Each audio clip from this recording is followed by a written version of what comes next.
पूरे विश्व में हुआ है। तो कराईमू, कराईमू मतलब फ्यूचर टेंस है।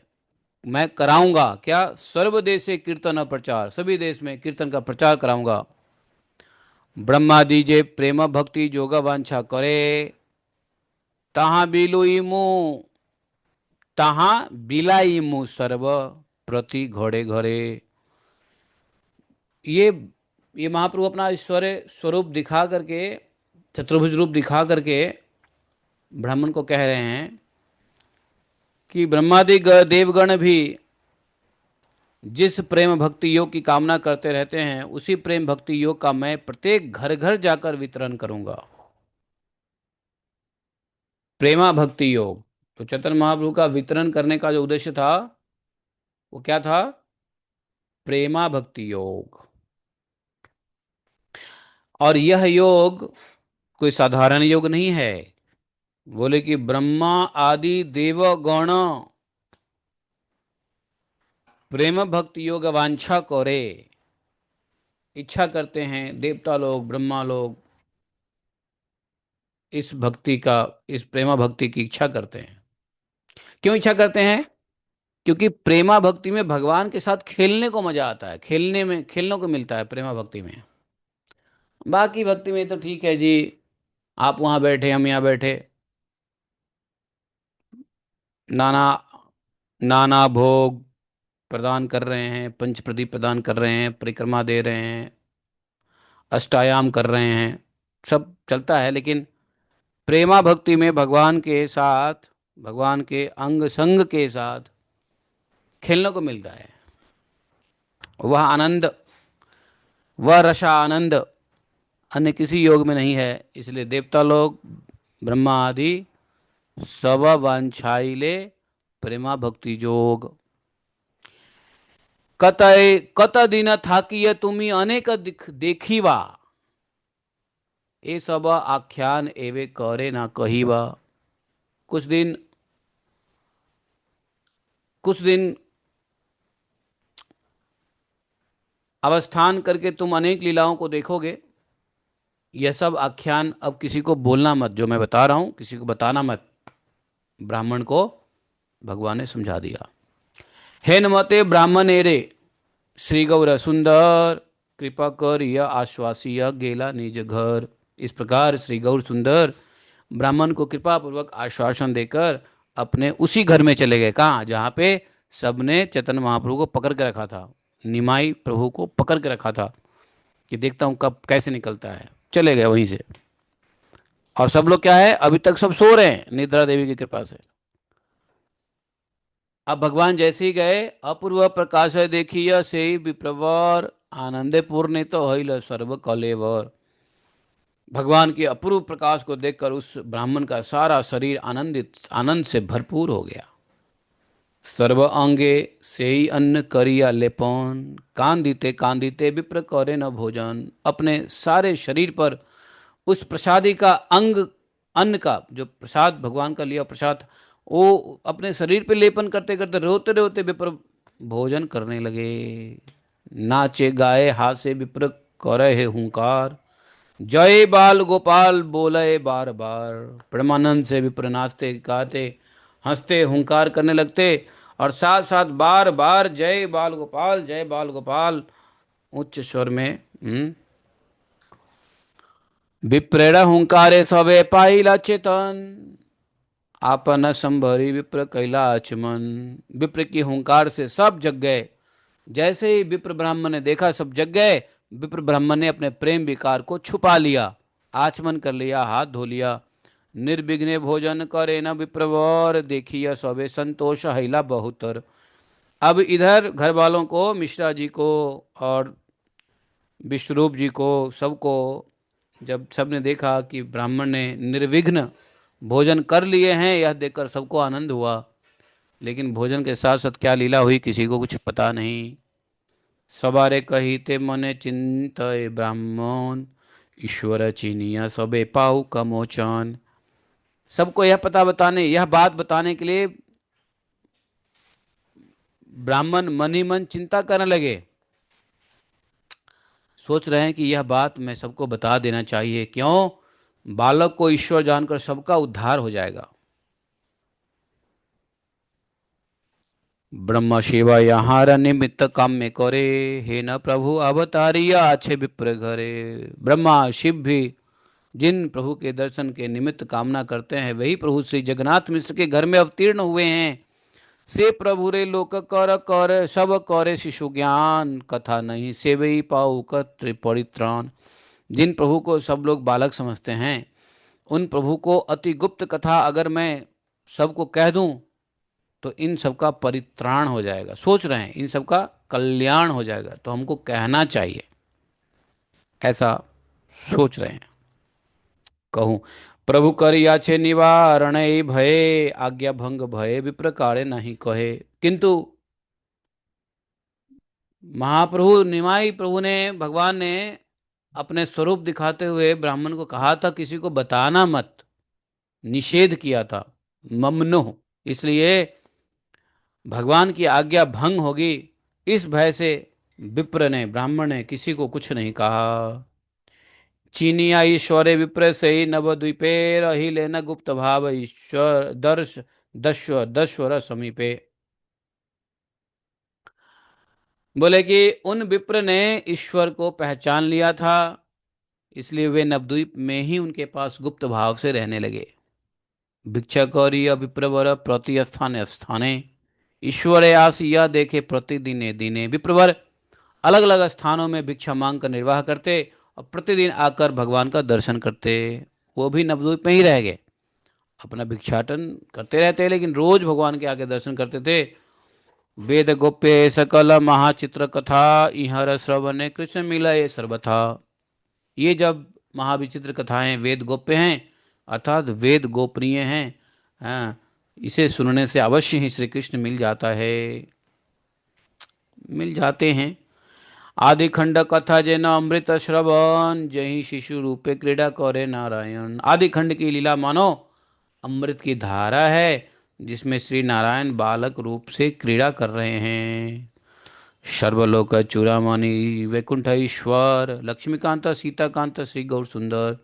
श्री गौर सुंदर प्रभु सर्वलोक चूड़ामणि, वैकुंठ के ईश्वर, लक्ष्मीकांत, श्री सीताकांत आदि सर्व तत्वमय हैं। त्रेता जुगे हैया ये श्री राम लक्ष्मण, नाना मोते लीला करिया बदिला रावण। त्रेता युग में राम लक्ष्मण रूप से जिन्होंने अनेक लीलाएं करते हुए रावण का वध किया। हैला द्वापर जुगे कृष्ण संकर्षण, नाना मोते कौरी लेना भूभार खंडन। उन्होंने ही द्वापर युग में श्री कृष्ण बलराम के रूप में अलग अलग प्रकार की लीलाएं करके पृथ्वी के भार को हरण किया था, उतार दिया था। मुकुंद अनंत जारे सर्ववेद कहे, श्री चैतन्य नित्यानंद श्री सुनिश्चय। श्री कृष्ण चैतन्य नित्यानंद चांद जान, वृंदावन दास तछु पद युग गान। सभी वेद में जिन भगवान को श्री मुकुंद और श्री अनंत कहकर पुकारते हैं, कलयुग में वही श्री चैतन्य देव श्री नित्यानंद हैं, यही निश्चित है। बाढ़म बाढ़म बाढ़म मतलब यही सुनिश्चित है। तो मुकुंद और श्री अनंत जिसको कहते हो, वही श्री मुकुंद भगवान चैतन्य महाप्रभु हैं, और जिसको आप श्री अनंत कहते हो, वही अनंत कौन है? नित्यानंद है। समझे? तो श्री कृष्ण चैतन्य और श्री नित्यानंद चांद जिनके जीवन हैं, वे वृंदावन दास उनके जुगल चरणों में उनकी महिमा का गान करते हैं। वृंदावन दास कछु पद जुगे गान। इस प्रकार से 5वां अध्याय यहाँ पे समाप्त हो जाता है। अब निमाई प्रभु जी के विद्या का आरंभ होता है। समझे? विद्या आरंभ करवाया जाता है। तो ये जो 6वां अध्याय आ गया, 5वां अध्याय समाप्त हो गया। तो एकादशी का दिन है और जगदीश और हिरण्य पंडित के घर में विष्णु नैवेद्य भक्षण और नानाविध बाल्य चापल्य आदि का वर्णन हुआ है। तो श्री जगन्नाथ मिश्र ने गौर गोपाल का विद्यारंभ संस्कार, कर्ण वेद संस्कार, चूड़ाकरण संस्कार इत्यादि सभी संस्कार संपन्न कराया। निमाई ने दृष्टि मात्र से ही सब अक्षरों को लिखना पढ़ना आरंभ कर दिया। देखो 2-3 दिन में तो उन्होंने सभी स्वर व्यंजन सब कुछ याद कर लिया। करना क्या है, उनको याद लीला कर रहे हैं। वानान अर्थात अक्षर सन्निवेश आदि सब पढ़ लिए 2-3 दिन में ही। और वे निरंतर कृष्ण नाम माला लिखते और पढ़ते थे। गौड़ गोपाल कभी तो आकाश में उड़ने वाले पक्षी, कभी आकाश के चंद्र नक्षत्र समूह को लाकर देने के लिए माता पिता से बड़े दुराग्रह करते। और जब माता पिता वो वस्तु नहीं ला, अरे चंद्रमा कोई मांगे तो कैसे कोई लाए, जब कोई वस्तु ना लाते तो बड़े रोते। जब रोते तो बचपन में रोते तो उसका कुछ कारण था, बिना कारण के रोते बच्चा तो कोई बात नहीं, लेकिन बड़े होने के बाद कैसे रोए, क्या कारण बनाए, तो कारण बनाया क्या कि ये पंछी उड़ रहा है, हमें दो, नहीं दोगे तो हम रोएंगे।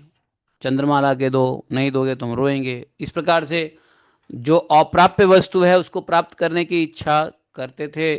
अपने माता पिता को उसको बोलते थे कि ला के दो। और अप्राप्य वस्तु तो अप्राप्य है, कौन चील कौवा और पंछी को पकड़ के लाएगा, आकाश के तारे कौन तोड़ के लाएगा। तो रोते थे, लेकिन ये सब लीला इसलिए करते थे कि जब रोएं तो सबको याद आता है, जब हरि कीर्तन करेंगे तो ये चुप हो जाएगा, तो फिर से सब कीर्तन करते थे। हरिनाम करके बालक को सांत्वना देते थे, क्योंकि हरिनाम के अलावा कोई उपाय ही नहीं था, सब मजबूर थे। और हमेशा हरिनाम से ही चैतन्य महाप्रभु को बाल रूप में निमाई प्रभु को सबने चुपचाप कराया, चुप कराते थे। तो लेकिन इस बार क्या हुआ, हरिनाम करने के बावजूद भी महाप्रभु चुप नहीं हुए। तो चुप नहीं हुए तो क्या हो, तो सबने पूछा कि भाई रोना क्यों बंद नहीं हुआ निमाई का। निमाई से पूछा, निमाई तुम बताओ क्यों रो रहे हो। तो पूछने पर पता चला कि नवद्वीप और जगदीश और हिरण्य पंडित, नवद्वीप में एक जगदीश और हिरण्य पंडित दो वैष्णव ब्राह्मण थे। उनके घर में एकादशी के दिन जो विष्णु नैवेद्य तैयार हुए हैं उनका भोजन करने के लिए वो रो रहे हैं, हमें भोजन। तो बोले कि देखो वहाँ पे वो लोग नैवेद्य अर्पण कर रहे हैं, वो हमको खाना है। और नैवेद्य में क्या क्या चीज़ है वो सब निमाई दादा ने बता दिया।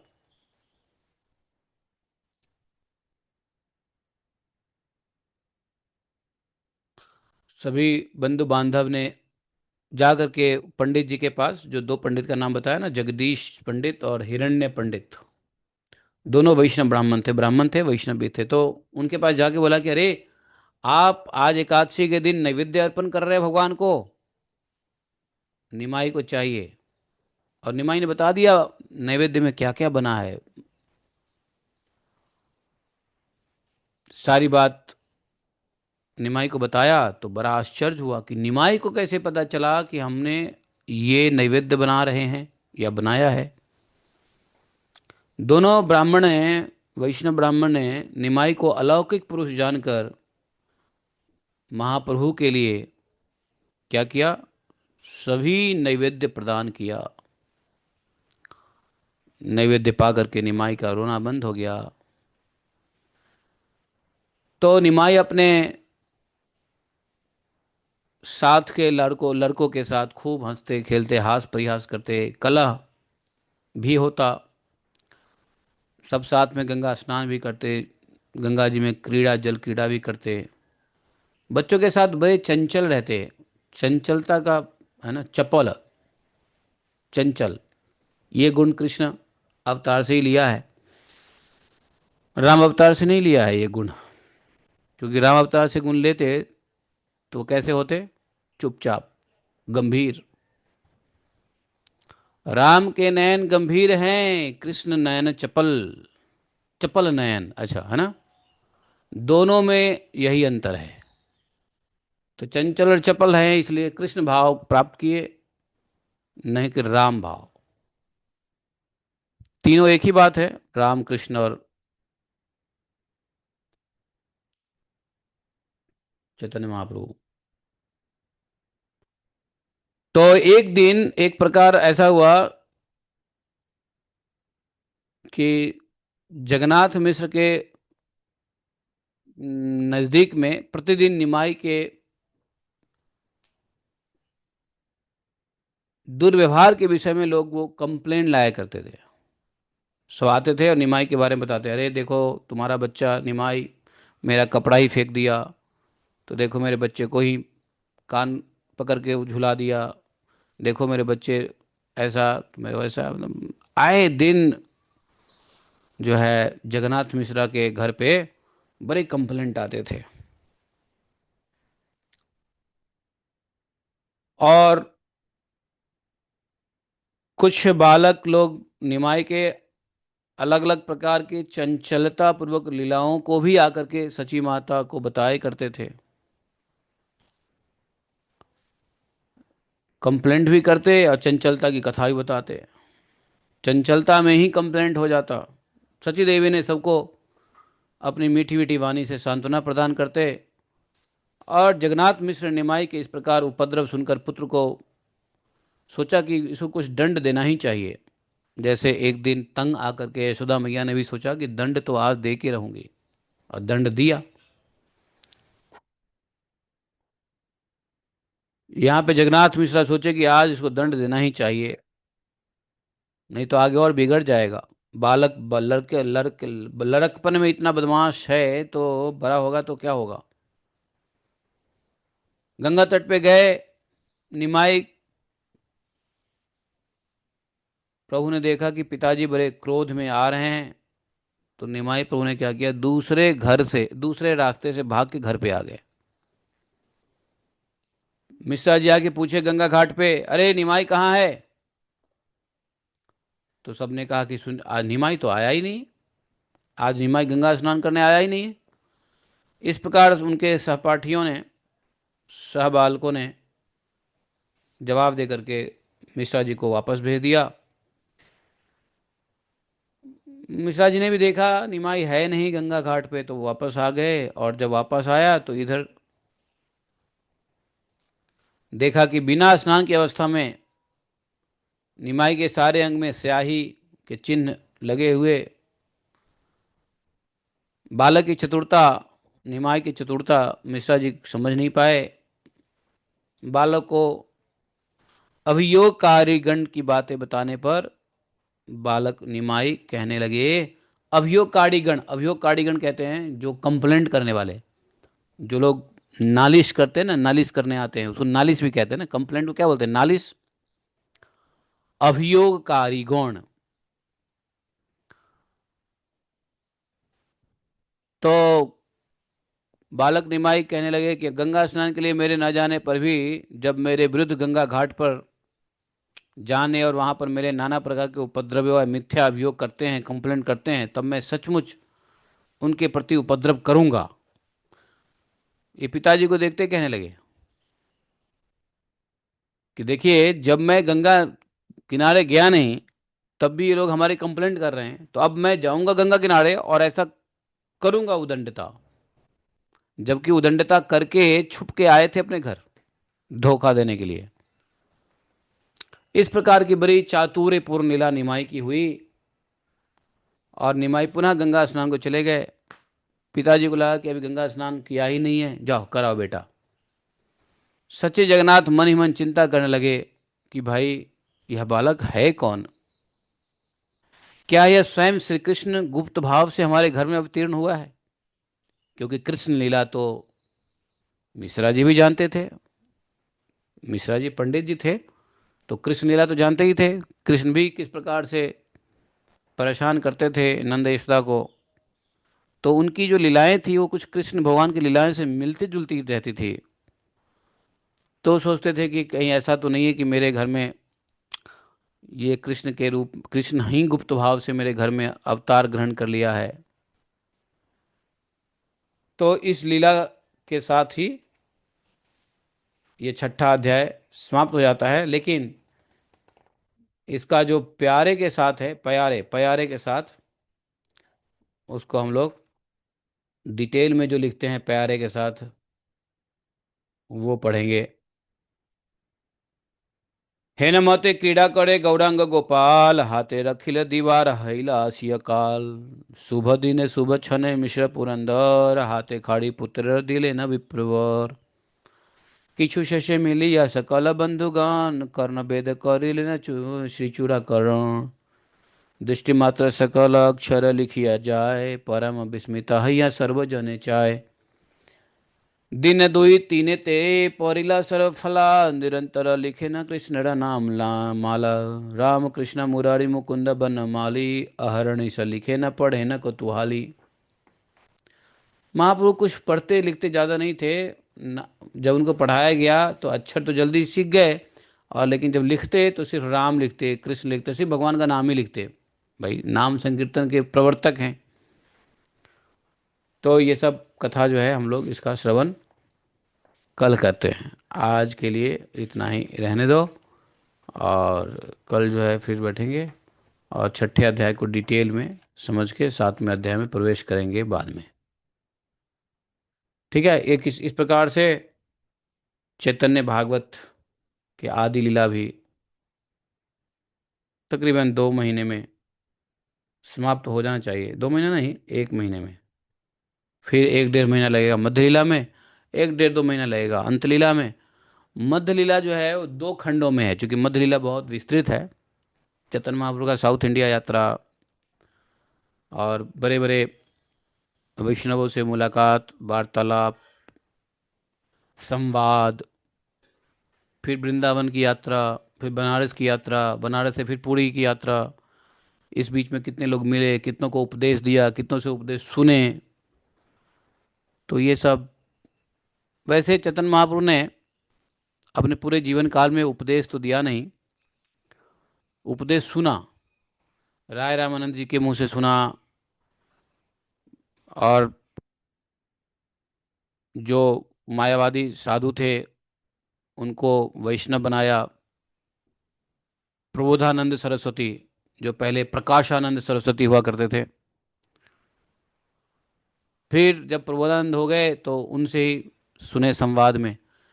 तो बहुत सारे वैष्णवों को उधर जगन्नाथपुरी में भी महाप्रभु ने भट्टाचार्य को भक्त बनाए, जो वेदांती थे। महाप्रभु को पचा नहीं पाया, अंत में महाप्रभु ने सब कुछ दर्शन दिया, ज्ञान कराया। राय रामानंद का संवाद देखोगे, सारा तत्व ज्ञान राय रामानंद के मुंह से सुनते हैं चैतन्य महाप्रभु। और चैतन्य महाप्रभु ने अपने जीवन काल में जन कल्याण के लिए सिर्फ 8 शिक्षाएं दी है। सिर्फ 8 शिक्षाएं, पूरे जीवन काल में चैतन्य महाप्रभु ने 8 शिक्षाएं दी हैं बस। यही 8 शिक्षाएं जो है, जो श्री श्री चैतन्य शिक्षाष्टकम के नाम से हम लोग रोज श्रवण करते हैं या बोलते हैं। तो ये 8 शिक्षाएं जो है चैतन्य महाप्रभु दे के गए। बाकी उन्होंने कोई न ग्रंथ लिखा, न कोई उन्होंने किताबें लिखी, न बहुत अधिक उपदेश दिया। हाँ, आपस में वैष्णव लोग बैठ करके जो प्रश्न किया वो चैतन्य महाप्रभु ने उसका उत्तर दिया। ये सब मध्य लीला में है, इसलिए मध्य लीला लंबा है, 2 खंडों में है पूरा। उसमें ज्ञान भी है, लीला भी है। चैतन्य महाप्रभु का संन्यास लीला पूरा है। तो ये इसलिए 2 खंड है। तो 4 5 4 4 1 2 3 4 4 देवरे 6 6 या 7 महीने लगेंगे चैतन्य भागवत को कंप्लीट होने में। ठीक है। तो इसके बाद कह सकते हैं कि चैतन्य भागवत भी हमने पढ़ लिया, क्योंकि चैतन्य चरितामृत तो पढ़े ही हैं।